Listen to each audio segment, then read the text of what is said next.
রূপকথার গল্পের মতো ঘোড়ায় চড়ে বিলেত থেকে রাজপুত্র আসবেন। হাতে থাকবে পরশ পাথর, যার স্পর্শে বদলে যাবে বাংলাদেশের football.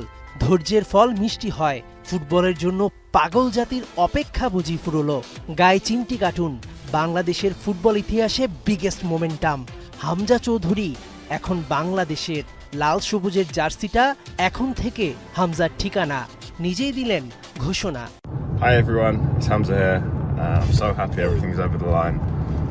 I can't wait to be playing for Bangladesh and hopefully see you guys soon. Bye. কম্পিউটারে গ্রাফিক্সে আঁকিবুকি করে গেছে ফুটবলের জন্য স্কুল পালানো যুবকটা।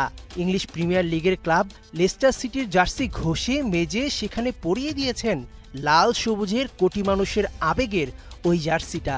ফুটবলে যে নেই সাকিবের মতো কোনো আইকনিক প্লেয়ার। লাইফলাইন ছাড়া ফুটবলটাও এগোচ্ছিল না। গেল 2 বছর ধরে Bafufe English football association FIFA করেছে চিঠি চালাচালি। বাংলাদেশি পাসপোর্ট মঞ্চ সবই প্রস্তুত, তবুও ঝুলেছিল আশা, গুঞ্জন। তখনও ইংল্যান্ড জাতীয় দলের জার্সিতে খেলার স্বপ্নে বিভোর 27 বছর বয়সী হামজা।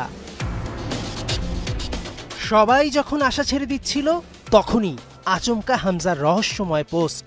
বিশ্ব ফুটবলের সর্বোচ্চ সংস্থা ফিফার প্লেয়ার্স স্ট্যাটাস কমিটি হামজাকে বাংলাদেশের হয়ে খেলার সুযোগ দিয়েছেন। এই হোমকামিংটা বাংলাদেশ তো বটেই, দক্ষিণ এশিয়ায় এখন সবচাইতে আলোচিত ঘটনা। ইংলিশ প্রিমিয়ার লিগে খেলা ফুটবলারের হাত ধরেই কি কাটবে বাংলাদেশের চিরকালীন স্কোরিং সমস্যা? এখন থেকে তাকে কেন্দ্র করেই সাজানো হবে মাঠ আগামীর বাংলার ফুটবল ভবিষ্যৎ। হামজার বয়স এখন 27 বছর। সব ঠিক থাকলে হামজা বাংলাদেশকে সার্ভিস দিতে পারবে কমপক্ষে 10 বছর। আর্জেন্টিনা ব্রাজিলের মাঝে সুখ খুঁজে নেওয়া বাঙালিও এখন হবে স্টেডিয়ামমুখী।